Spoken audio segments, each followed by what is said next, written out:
مرد کی وہ 5 حرکات جنہیں عورت بہت پسند کرتی ہے۔ رات سونے سے پہلے اگر بیوی کی پیشانی پر بوسہ دے دیں تو یقین جانیں وہ آپ کی محبت میں مسکراتے ہوئے پرسکون نیند سو جائے گی۔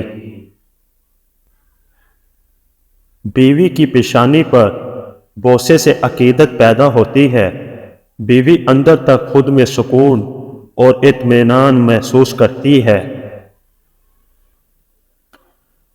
خود کو بے خوف محسوس کرتی ہے، خود کو محفوظ ہاتھوں میں محسوس کرتی ہے، خود کو امیر ترین عورت محسوس کرتی ہے۔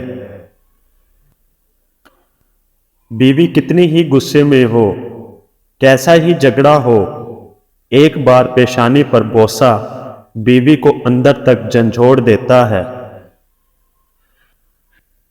اور ایسے مواقعوں پر چند بیویاں تو شوہر کے اس عمل کو دیکھ کر خوشی سے رو پڑتی ہیں۔ قدرت نے مرد کو طاقت اور عورت کو زبان دے کر حساب برابر کر دیا۔ غربت مرد کو ننگا کر دیتی ہے اور پیسہ عورت کو۔ گناہ کا اصل مرکز عورت کا جسم اور مرد کا دماغ ہے۔ میں نے حسین عورتوں کو عام طور پر بے ضمیر اور لالچی پایا ہے۔ عورت کو ناقص العقل کہنے والے عورت کی ایک ادا پر اپنی عقل کھو بیٹھتے ہیں۔ عورت مرد پر بہت جلد اثر کرتی ہے۔ عورت کبھی بھی مرد سے مطمئن نہیں ہوتی، اس میں ہمیشہ بہتری کی گنجائش موجود ہوتی ہے۔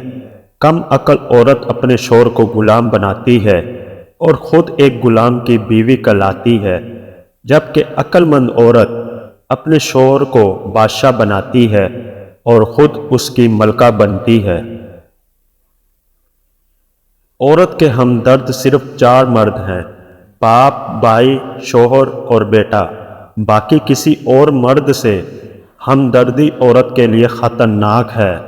عورت امیر آدمی نہیں چاہتی، خوبصورت یا شاعر بھی نہیں، وہ ایک ایسا مرد چاہتی ہے جو اس کی آنکھوں کو پڑھ سکے اور اس کا ہاتھ اپنے سینے پر رکھ کر کہہ سکے کہ یہاں تمہارا گھر ہے۔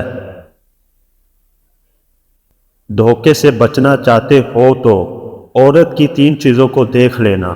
نمبر 1، اگر عورت زیادہ بولتی ہو تو سمجھ جاؤ کہ وہ لالچی ہے۔ نمبر 2، اور اگر اکثر خاموش رہتی ہو تو سمجھ جاؤ کہ وہ وفادار ہے۔ نمبر 3، اور اگر زیادہ غصہ کرنے والی ہو تو سمجھ جاؤ وہ خود غرض ہے۔